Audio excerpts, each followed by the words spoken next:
जय हिंद आप सभी भाइयों को।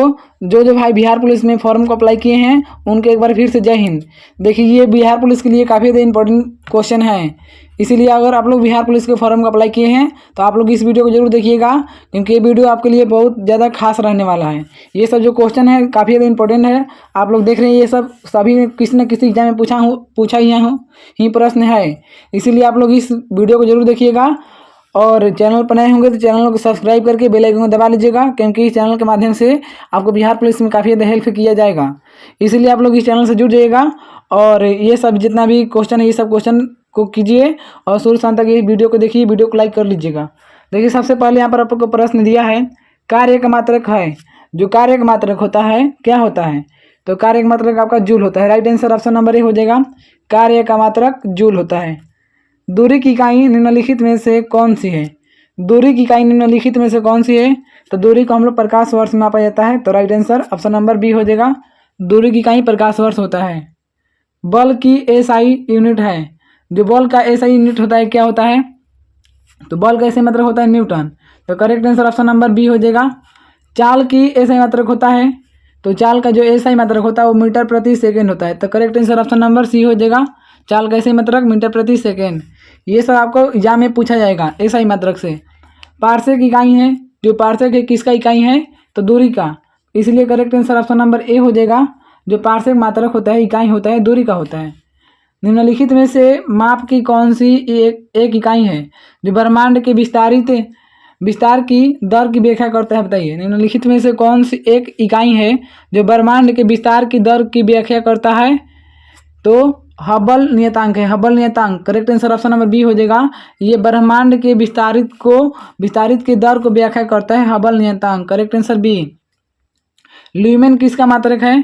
तो जो ल्यूमेन मात्रक होता है ये आपका होता है ज्योति फ्लक्स का, correct answer option number B हो जाएगा, ज्योति फ्लक्स का मात्रक ल्यूमेन होता है, तो इसलिए right answer option number B हो जाएगा। नेक्स्ट क्वेश्चन देखते हैं। देखिए प्रश्न यहाँ पर दिया है, भौतिक मात्रा ज्योति की इकाई है। भौतिक मात्रा ज्योति की इकाई क्या होता है?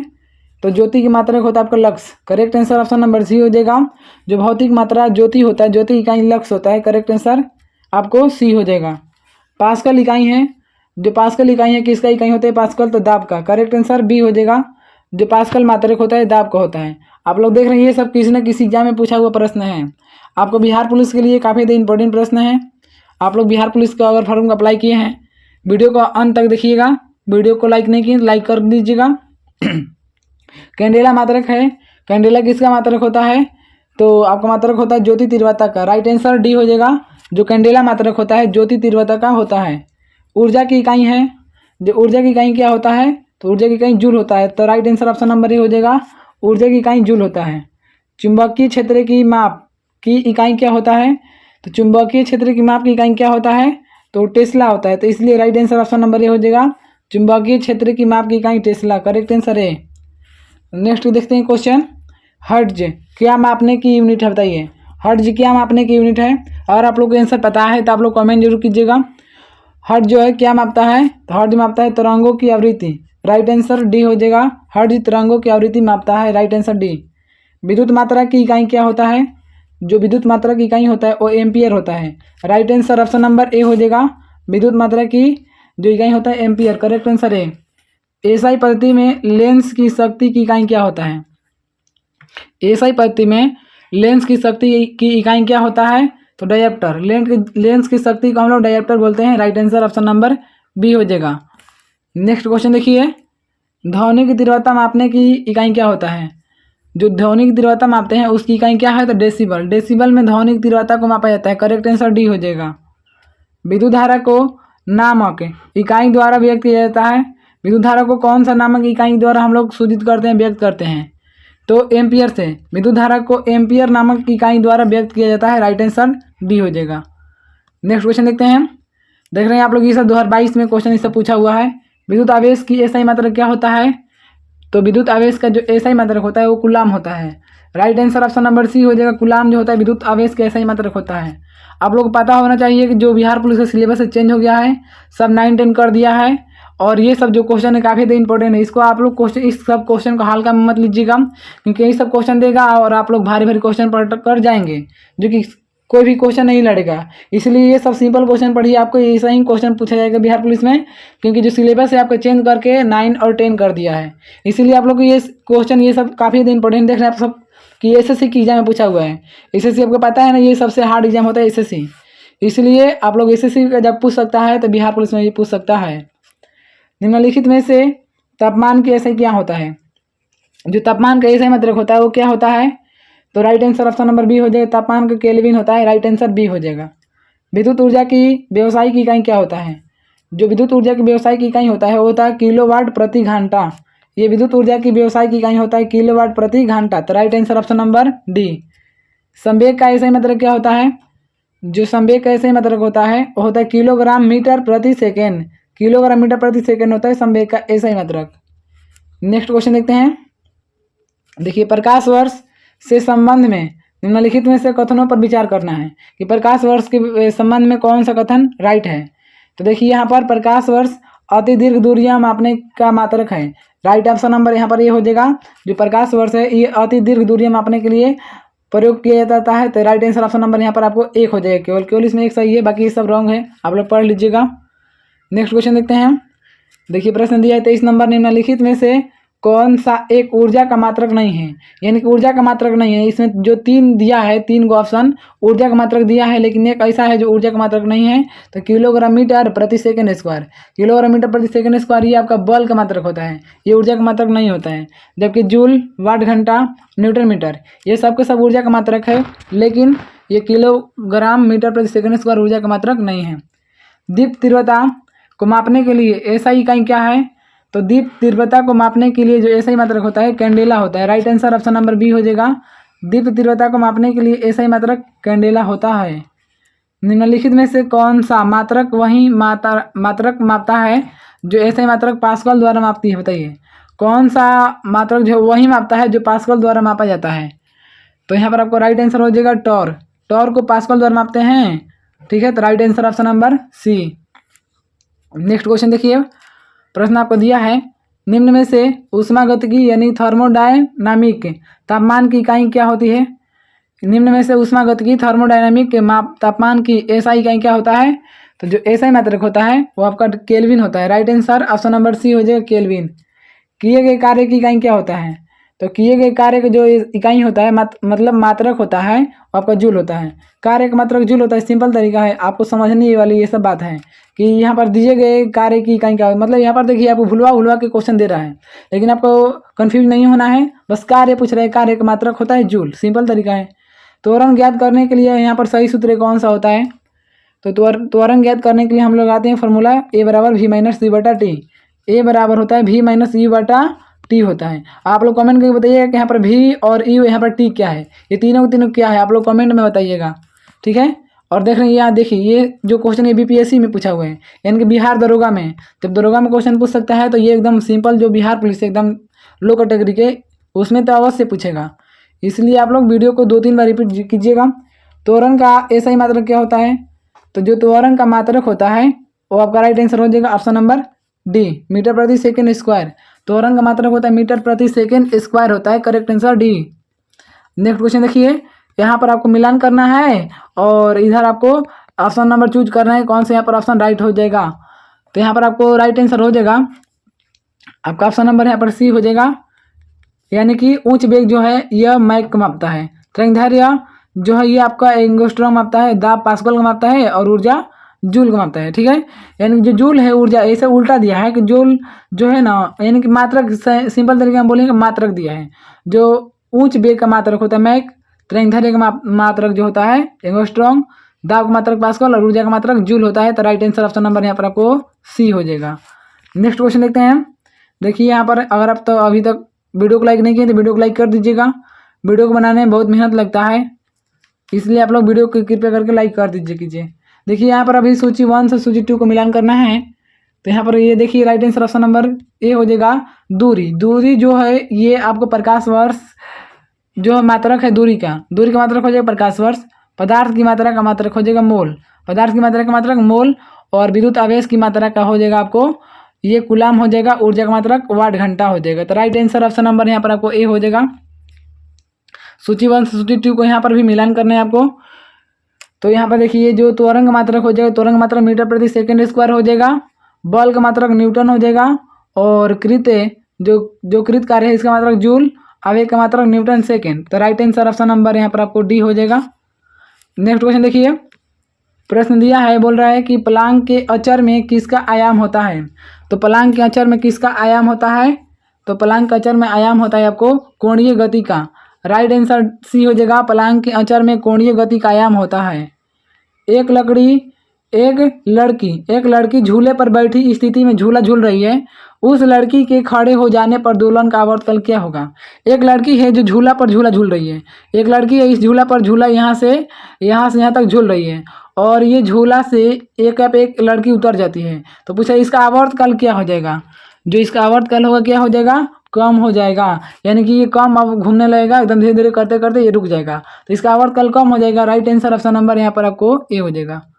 नेक्स्ट क्वेश्चन देखिए, घूर्णन करती एक गोल मेज पर अचानक एक लड़का आकर बैठ जाता है, मेज के कोणीय वेग पर क्या प्रभाव पड़ेगा। यानी घूर्णन करती हुई एक गोल मेज है, उस पर एक लड़का आकर बैठ जाता है, तो उसका मेज के कोणीय वेग पर क्या प्रभाव पड़ेगा, तो यहाँ पर कम हो जाएगा, कोणीय प्रभाव कम हो जाएगा। तो right answer option number A हो जाएगा। यदि किसी चलती हुई वस्तु के वेग को दोगुना कर दिया जाए तो उसकी क्या हो जाएगा। यदि किसी वस्तु चल रही है और उसका हम लोग वेग को v का मान दोगुना कर देंगे, तो जो उसमें क्या परिवर्तन होगा, परिवर्तन पूछ रहा है कि परिवर्तन इसमें क्या होगा। तो परिवर्तन हो गतिज ऊर्जा 4 गुना हो जाएगा, गतिज ऊर्जा 4 गुना। गतिज ऊर्जा पता है कि 1/2 होता है mv²। तो जब हम लोग v का मान दोगुना करेंगे तो यानी 2 तो 4 गुना हो जाएगा, 2 दूनी के 4, तो 4 गुना हो जाएगा। Right answer option number C. Next question देखते हैं, देखिए किसी पिंड के द्रव्यमान तथा भार के अंतर को क्या कहते हैं। कि मतलब क्वेश्चन कर रहे हैं किसी पिंड के द्रव्यमान तथा भार में अंतर होता है, क्योंकि अंतर क्यों होता है, किसी पिंड के द्रव्यमान और भार में अंतर क्यों होता है। तो द्रव्यमान और भार में अंतर होने के कारण है द्रव्यमान स्थिर रहता है जबकि भार परिवर्तन होता है। ठीक है, तो राइट आंसर ऑप्शन नंबर आपको बी हो जाएगा। जैसे हम चंद्रमा पर जाते हैं तो वहाँ पर द्रव्यमान वहीं रहेगा मास, लेकिन वेट यहाँ पर घटता बढ़ता रहता है। ठीक है, लेकिन चंद्रमा पर जाएंगे तो वेट हमारा कम हो जाएगा, और चंद्रमा से पृथ्वी पर आएंगे तो वेट हमारा बढ़ जाता है। सिंपल यही तरीका है। नेक्स्ट क्वेश्चन देखिए, प्रश्न यहाँ पर आपको दिया है 38 नंबर क्वेश्चन, किसी भी स्थिर या गतिशील वस्तु की स्थिति और दिशा में तब तक कोई परिवर्तन नहीं होता जब तक उस पर कोई बाह्य बल सक्रिय ना हो। यह न्यूटन कौन सा नियम है, जब तक कोई भी वस्तु पर हम लोग कोनो काम नहीं करेंगे तब तक वो विस्थापित नहीं हो सकता है। ये न्यूटन का कौन सा नियम सा है, तो ये न्यूटन गति के विषयक प्रथम नियम है। प्रथम नियम क्या कहता है कि जब तक कोई किसी वस्तु पर हम लोग बाहरी बल नहीं लगाते हैं तब तक कोई भी विस्थापन नहीं कर पाता है, तो यही है। और न्यूटन के प्रथम गति के नियम को हम लोग जड़त्व का नियम भी कहते हैं, जड़त्व का नियम कहा जाता है। जड़त्व का नियम किसने दिए थे, ये आप लोग कमेंट में बताइएगा कि जड़त्व का नियम जो है ये किसने दिया था, आप लोग कमेंट में बताइए। तो देखिए यहाँ पर क्वेश्चन दिया है 39 नंबर, किसी असंतुलित बल द्वारा किसी पिंड में उत्पन्न त्वरण क्या होता है। किसी असंतुलित बल द्वारा किसी पिंड में उत्पन्न त्वरण क्या होता है, तो बल के अनुक्रमानुपाती होता है। किसी असंतुलित बल द्वारा किसी पिंड में उत्पन्न त्वरण बल के अनुक्रमानुपाती होता है। Right answer B. न्यूटन के गति के तीसरे नियम के अनुसार क्रिया तथा प्रतिक्रिया से संबंध क्या होता है। न्यूटन के गति के तीसरे नियम के अनुसार क्रिया तथा प्रतिक्रिया के संदर्भ में क्या होता है, तो वो हमेशा भिन्न भिन्न वस्तुओं पर ही लगने वाला होगा, यानी कि हमेशा भिन्न भिन्न वस्तु पर लगेगा। न्यूटन के जो गति का जो नियम है वो हमेशा भिन्न भिन्न वस्तु पर लगेगा।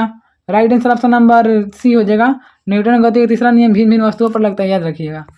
नेक्स्ट क्वेश्चन देखिए 41 नंबर यहाँ पर क्वेश्चन दिया है, प्रत्येक क्रिया के बराबर और विपरीत दिशा में एक प्रतिक्रिया होती है, यह कहलाता है, ये कौन सा न्यूटन के कौन सा नियम है, तो ये न्यूटन गति के तीसरे विषयक तृतीय नियम है। ठीक है, यानी कि प्रत्येक क्रिया के बराबर विपरीत क्रिया होता है। यानी कि देखिए जब आप लोग जब दीवार पर भार लगाइएगा तो दीवार पर आप लोग ऐसे भार लगाइएगा, दीवार भी आपको ढकेलने की कोशिश करता है इस तरह से। ठीक है, अगर दीवार ढकला गया आपसे तो दीवार आप कमज़ोर हो गया, अगर दीवार नहीं ढकलाया तो आप कमज़ोर हो गए। तो यहाँ पर तृतीय नियम है, जब जल में तैरना न्यूटन की गति के किस नियम के आधार पर है, तो बताइए। जब जल में हम लोग तैरते हैं तो पीछे पैर से मारकर पानी को पीछे ढकेलते हैं और हम लोग आगे बढ़ते हैं हाथ को पानी से काट कर, यानी कि उल्टा होता है, हम लोग आगे बढ़ते हैं, पानी पीछे जाता है। तो प्रत्येक क्रिया के द्वारा विपरीत क्रिया होता है। तो यह नियम है आपका न्यूटन के तृतीय नियम का। राइट आंसर ऑप्शन नंबर यहाँ पर आपको सी हो जाएगा।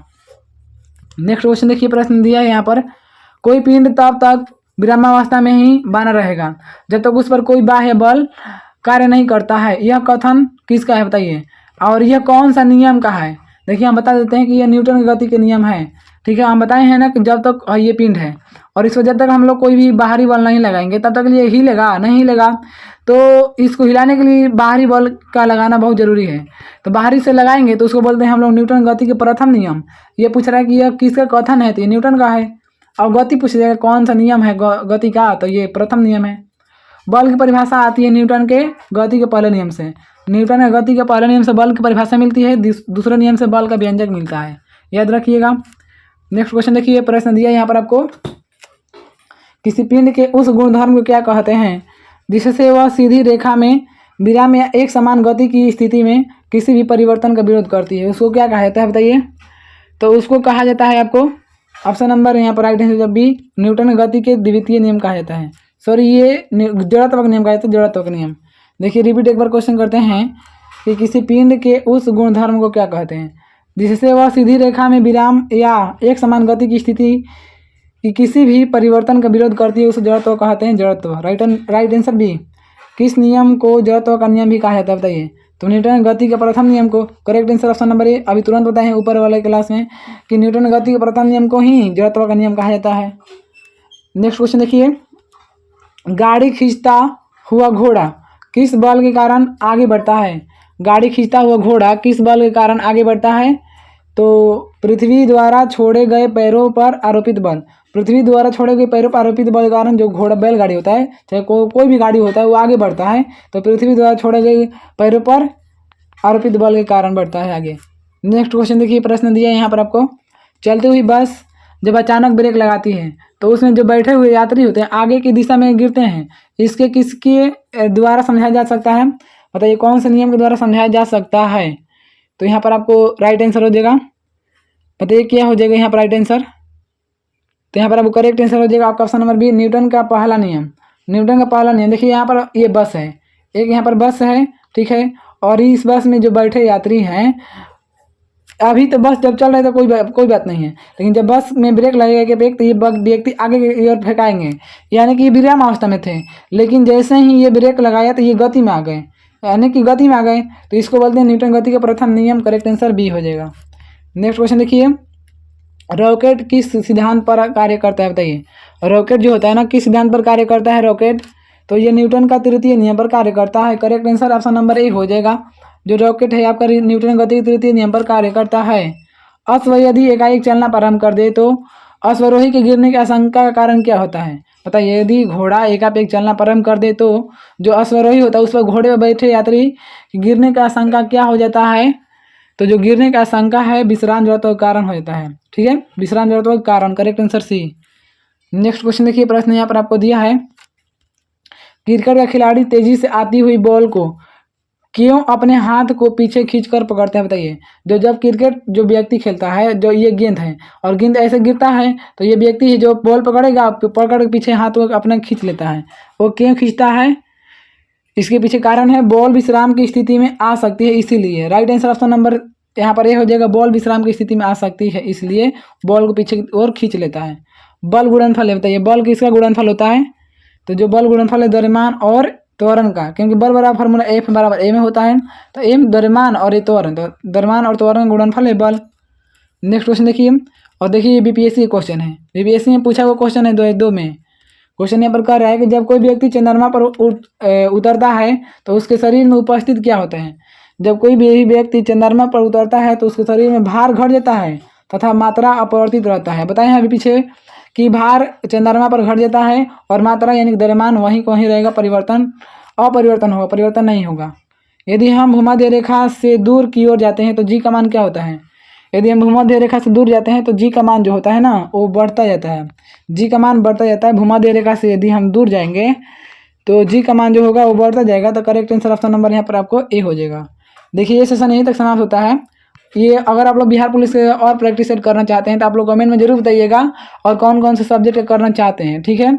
और इस चैनल को सब्सक्राइब करके बेल आइकन दबा लीजिएगा, क्योंकि इस चैनल पर आपको रोज डेली प्रैक्टिस सेट कराया जाएगा। और आप लोग कौन सा सब्जेक्ट करना चाहते हैं आप लोग कमेंट कर सकते हैं। आप लोग कौन सा सब्जेक्ट जो कमज़ोर है उसको स्ट्रॉन्ग करना चाहते हैं। बिहार पुलिस में अगर आपको नौकरी लेना है आप चैनल से जुड़ जाइए, ठीक है। और बिहार पुलिस का अच्छे तरीके से तैयारी करते रहिए। आपको पता है कि आपको काफ़ी ज़्यादा जो एग्ज़ाम है काफ़ी ज़्यादा नज़दीक है, ठीक है। और आपका एग्ज़ाम सिटी भी जारी हो गया है, आप लोग जाकर चेक कीजिए और ये इस चैनल से जुड़कर प्रैक्टिस सेट लगाइए। देख रहे हैं आप लोग कितना इंपॉर्टेंट क्वेश्चन है, यहाँ पर हर एक एग्जाम में पूछा हुआ क्वेश्चन है, ज़्यादा एसएससी है, यूपीएससी लेवल का है। तो ये सब क्वेश्चन आप लोग करते हैं तो आपका रिजल्ट आने की संभावना बहुत ज़्यादा होती है। इसलिए आप लोग इस वीडियो को 2-3 बार रिपीट कीजिएगा, अपने दोस्तों में भी शेयर कीजिएगा, कमेंट करके जरूर बताइएगा कि ये वीडियो आपको कैसा लगा। चलिए वीडियो तक समाप्त होता है। आप सभी भाइयों को बहुत बहुत धन्यवाद वीडियो देखने के लिए।